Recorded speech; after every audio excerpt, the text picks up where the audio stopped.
Rolling প্রিয় action. দর্শক, আমরা এবার শুনবো আমাদের প্রিয় নায়ক, প্রিয় নেতা কাছ থেকে উনি এ পর্যন্ত কতগুলি চলচ্চিত্র প্রযোজনা করেছেন এবং কতগুলি চলচ্চিত্র পরিচালনা করেছেন, প্লিজ একটু বলবেন কাইন্ডলি।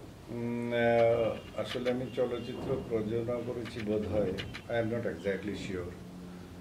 এটা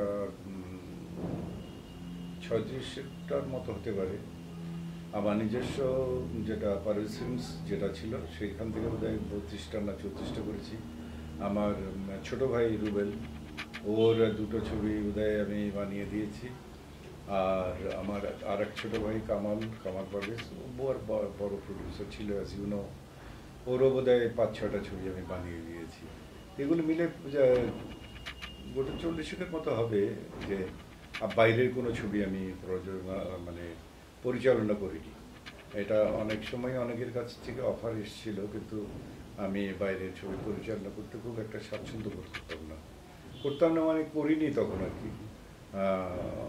মনে করতাম যে আমার নিজের ছবি পরিচালনা করছি, এবং তার সাথে সাথে যেহেতু সোহেল রানা নামক হিরো অত্যন্ত মানুষের কাছ থেকে, আপনাদের কাছ থেকে ভালোবাসা তো অনেক পেলাম, সেই কারণের জন্য আমাকে সারাদিনই ছবিতে, বাইরের ছবিতে অভিনয় করতে হয়েছে।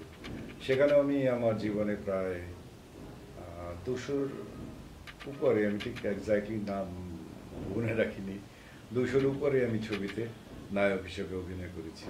কাজেই বাইরের ছবি, নিজের ছবি আর নিজের দুই ভাইয়ের ছবি, এগুলোই শুধু পরিচালনা করতাম, অন্যগুলো পরিচালনা করতাম না। আমার নিজের ব্যানার থেকেও আবার আমি আমার অ্যাসিস্ট্যান্ট যারা ছিল ওদেরকে আমি অনেককে আমি ডিরেক্টর বানিয়ে দিয়েছি, তারাও পারভেজ ফিল্মসের জন্য ছবি বানিয়েছে, এবং এর পরবর্তী পর্যায়ে তাদের বাইরের ছবিও তারা বানিয়েছে, এবং তারা স্বক্ষেত্রে অনেকেই অত্যন্ত নামকরা সরকার কর্তৃক পুরস্কৃত।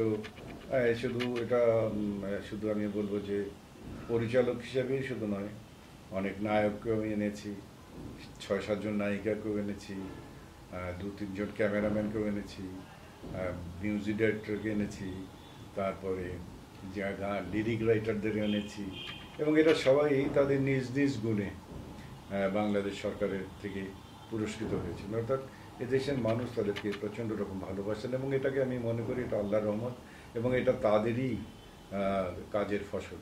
আমি এটার জন্য কোনো কৃতিত্ব দাবি করিনি, আজও দাবি করি না।